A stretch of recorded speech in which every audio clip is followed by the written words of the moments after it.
Boys, we're back. It is week 6 recap of the Barbers United Fantasy Football League. I'm here as always, and this week we have our man Shuts. How's it going, guys? Shuts. Good to have you in this week. Two things can be said about both of us. Our NFL teams suck, and our fantasy football teams suck. However, my NFL team is coming off of a win, and yours Coming off a hard loss. So, it hurts. Let's talk about. You want to talk about the Bears, or would you rather just talk about your fantasy football team? Which one do you feel more comfortable talking about? I don't know which one's worse. But which one has hope? I think my fantasy team has a little bit more hope than my Bears do, unfortunately. Your fantasy team has Justin Herbert playing quarterback, and your NFL team has Justin Fields. So which Justin are you more confident in? Going it's out, an easy answer. It's you want me Justin to answer Herbert. for you? Okay. Yeah. Unfortunately, Justin Herbert. Although Justin Fields had a better week. He looked good. He made some plays where it was He like, okay, maybe that can be an NFL starting quarterback or a face of a franchise. I don't know if it's the system they're running, but there was some plays he looked good. I will give you that. I think that they need to design more runs for him, more like read options, more play action. Let's get him out of the pocket. Let's get him not throwing over the middle. I don't know if it's the fact that his offensive line is just terrible, and that's why he's having trouble throwing in the pocket. But it just seems like when he's using his legs, he is at his best. Yeah, and I think sure. they need to design around that. So let's get into it. Let's talk about your fantasy matchups, since that's what the people are here for. They're here to see, did you win or did you lose? I'll give you a spoiler. We both lost in heartbreaking fashion. Both close matchups. Both came down to the end.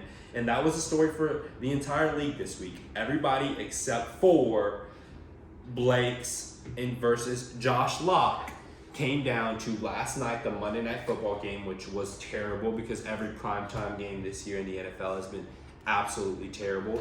I did not watch last night because while I had percentage chance to win, I actually didn't, because my only shot of winning was whether or not Melvin Gordon gets in the game, fumbles twice, and then they remove him and never play him again. That was my only shot of winning. So I didn't really have a shot. Let's pull it up. We'll look at the numbers.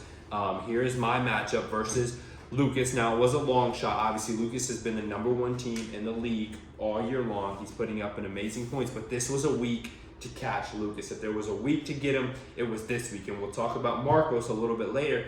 Marcos got caught this week in an upset. One of the top teams goes down. Marcos scored more than Lucas. So if there was ever a week to get Lucas at his low point, this was the week, and I could not do it. I failed miserably. I let down the entire league, guys. I'm so sorry to all of you. Blake, you could be number 1 in the league. Marcos, if you would have won, you could be number 1 in the league. Josh Turley could be number 1 in the league. But unfortunately, I did not slay the dragon, and Lucas is still on top. We'll look at this. We'll go through the numbers here.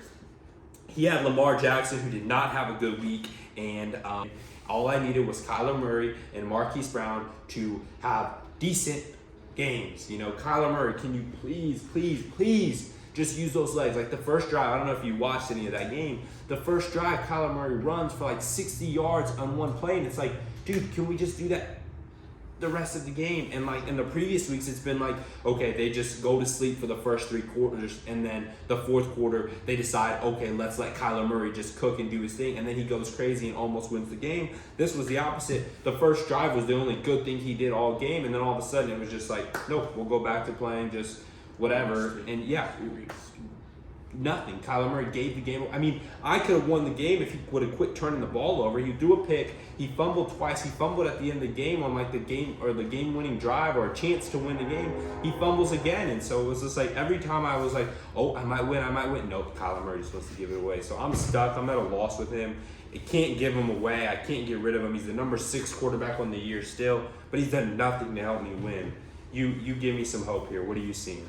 I think give him another week or 2. I think he'll be all right. I think he'll hopefully start running more, like you said. maybe throwing a little bit better too. Oh wait, I'm not done. I still have something to say. Aaron Jones. Can we talk about the Green Bay Packers? We talk about the Cardinals being a letdown. The Green Bay Packers are letting us down as well. This They're is supposed awful. to be a team that's going to Super. You obviously hate them. They're an NFC North team. You know, I'm not mad, but Yeah, you're not mad about this, but what in the heck? Aaron Jones played like 4 downs in the first quarter, or had like 4 touches. It was something like that. It was ridiculous. Or in the first half, going into halftime, he had done absolutely nothing. And I like AJ Dillon. I drafted him for a reason. He's a good back. He is not Aaron Jones. Aaron Jones is the most dynamic player on that Packers team. You have to get him the ball. He's the only one that even has any kind of rapport with Aaron Rodgers as well. You got all these young rookies, new guys. Give the guy the ball that you guys know he trusts and he can rely on. Give it to Aaron Jones. And the crap that they pulled in the first half with barely giving him the ball, barely putting him out there, like that's so garbage, man. But anyway, you go ahead. I could do this all day about my team. Yeah, I mean, look at more moms. He had Cooper Kupp do okay. I mean, That's the thing. If Mark Cooper Andrews Kupp did okay. is not going to show up and give you 30 points like he normally does, that's the week to catch him. Yeah. And my team just absolutely couldn't do it. And it was honestly, it was almost more depressing because it was the guys that you expect to go off, right? Like the rest of my team did their job. How am I getting? George Kittle shows up, 16 points. Alec Pierce gets me that game-winning touchdown, puts him at 14 points. The Minnesota Vikings defense gets me 14. I'm not even mad about Drake London scoring me 7. Like, that's solid from your second flex guy. I'll take that. The guys I need to perform right did not. I mean, my starting quarterback, my 2 starting running backs, and my 2 starting receivers are doing absolutely nothing for me, and it just absolutely makes me mad. Now I've lost Hollywood Brown, who's been my best receiver, best skilled player by far. I've lost him for the next 4 to 5 weeks. So, yes, my season is getting worse and worse by the second, and I'm on a 4-game losing streak that may be a 12-game losing streak, and I may get a haircut by Lucas at this point. So, there we go. hey, Elijah Mitchell might be back here in a couple of weeks, though. Little hope. Let's get off of my team because my team is just depressing, and I don't want to talk about it anymore. So, let's move on to our next matchup here. We have Marcos versus Jacob, and we have the upset of the year. Jacob does it. Now, Marcos told me this was going to happen, and I told him there was no shot, there was no way it was going to happen. Unfortunately for him, it does. And fortunately for Jacob, he is no longer in last place. He is tied for last place and technically in 11th. So, congratulations, Jacob. You did it. And we talked about this when Marcos, when Lucas, when Blake, when Josh have a week like this where they do not score their normal 140, 150, 160, you got to catch them. Jacob did it. His team shows up. Now, this game also came down to last night, the Monday night game, and we see here what it was Mike Williams. Mike Williams going into the night needed to score, I think it was about 18 points or something like that. Let's see. Marcos loses by 13, and Mike Williams had 3, so 16 points is what Mike Williams needed to score to get Marcos to win. And honestly, going into that, I would have said that was possible. Keenan Allen didn't play. Mike Williams has had a good year. He's a dependable target. Why couldn't he score 16? And he scores 3 points. So, unpredictable as it is, ugly game, terrible game. And Marcos loses. He suffers his second loss of the season. So, what do you see? Do you think Jacob has a chance to come back now? Is this going to fuel him to give a little bit of a run, to maybe make a run for the playoffs? Or do you think he's just, hey, get your 1 or 2 wins and try not to be last place? I think it's get your 1 or 2 wins. I'm not saying he can't make the playoffs. If Geno Smith starts picking up and doing a little bit better, and Jamar Chase is more consistent. I know this was the best game he's had since week 1, and I think this was his best game actually.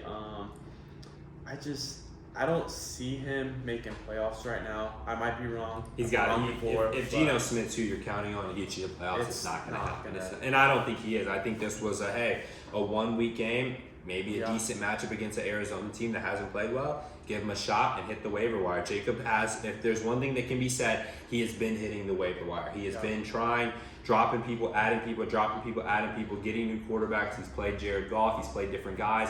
He's doing everything he can to try to manufacture wins. And, hey, by all means, if you can win 1, 2, 3 games, get out of that last place spot, feel decent, and then, hey, anything can happen. You never know. People get injured, make a run, see what happens. So, I'm not worried if I'm Marcos. No. His team is fine.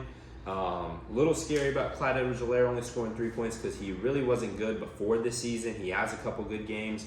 that'll be something to monitor for him. But he had Josh Jacobs on a bye. He has James Conner, who was injured. I wouldn't worry if I'm him. So No, I wouldn't either. on to the next matchup. We had Braden versus Josh Turley, and Josh Turley continues his run, continues to shock people, continues to keep winning, and he is now 5-1, continue tied for first place. And you have Braden on the other hand, who's tied for last place. So two guys opposite ends of the spectrum, and it came down to the end. Came down to last night once again. Braden had Gerald Everett going into last night, needed him to score 9 or 10 points, and he comes up just shy at 7.9.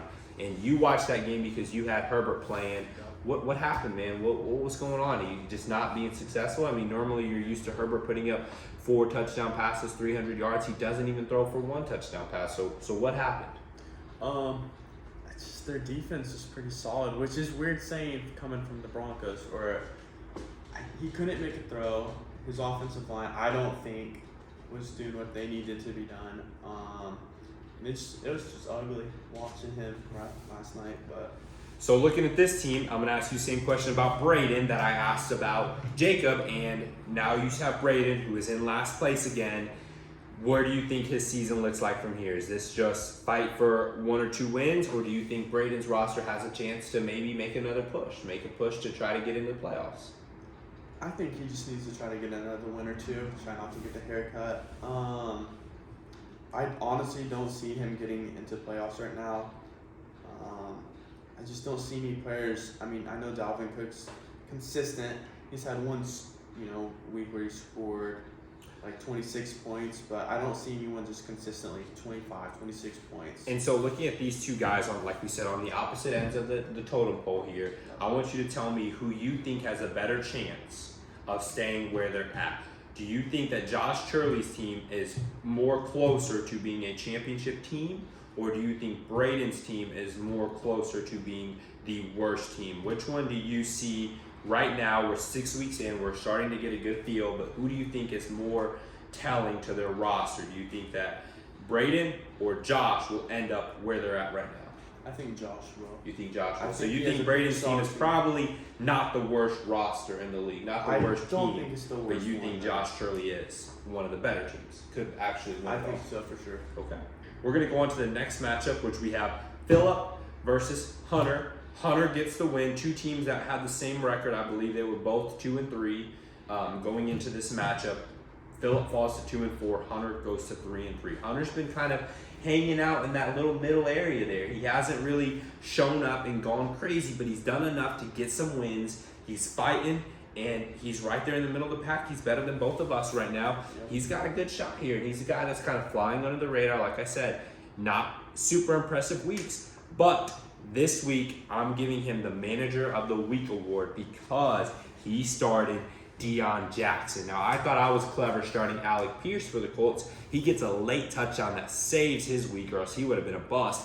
He started the right Indianapolis Colt in Deion Jackson, who I did not even know his name before this week. Deion Jackson goes off for 28 points, 10 receptions is incredible for a running back, and he pretty much wins him this week. Now, this one came down to the same thing last night.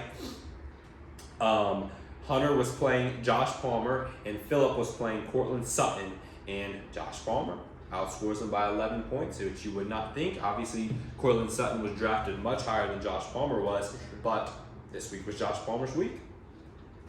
Yeah, and then it really hurts, I'm not saying I know Carson Wentz is not a great quarterback, but him just putting up 4 points, Wilson getting negative 0.5. He had some players have a good week. Jackson, like you said, 28 points. Breece Hall had 20 points. So on to the next one, we have Sam, our man who has rose from the ashes. I've been believing in him since the beginning. I told everyone when he was 0-1, when he was 0-2, when he was 0-3, Sam is going to come back, and here he is. He's now 5th in the standings, just slowly climbing up, won 3 in a row, and he beats you, unfortunately, this week. How you feeling about your team? How you feeling about this week? It was unfortunate this week. Knowing that I should have played Fields instead of Herbert, it's kind of weird. Even now I still wouldn't have changed that. It's just Herbert's so much more consistent. McCaffrey finally showed up with 22, but Sam just had a really good week. with Josh Allen 25. I know before going into Monday night's game, I was actually up by 5 points, and I had Herbert playing, and he had Austin Eckler. So I just needed Herbert to have 5 more points than Eckler, and that unfortunately didn't happen. The Broncos defense. Not even 5 more, because you were up by 5. I was up So by yeah, 5, so you just needed him to be within 5. He Yeah, could within even have 5. less. You just Yeah. wanted him to have within 5 points of Herbert, which honestly, if you would have asked me, I would have said that would have been I thought so, definitely too. possible. You look at Justin Herbert, didn't even throw a touchdown pass. Nope. I mean, that's unusual. So that's tough. That's unpredictable, and it's really just bad luck, and that's what you can kind of call it sometimes. You know what I mean? But Sam gets another win. He's rising in the standings, and you and me are continuing to fall. So unfortunate. On to the last matchup. We had a blowout here between Blake and Josh Locke. Not much to say here. Going to keep it simple. Josh Locke's team took a bye week, and I think that's okay sometimes. You have these weeks where you're going through real NFL teams having bye weeks. You're going through injuries, and we don't normally show the bench on here, but I'll read it off to you here. We have Cam Akers. This is Josh Locke's bench. This is who he did not play. Cam Akers, because he's out, currently being marketed to be traded. Damian Pierce on a bye.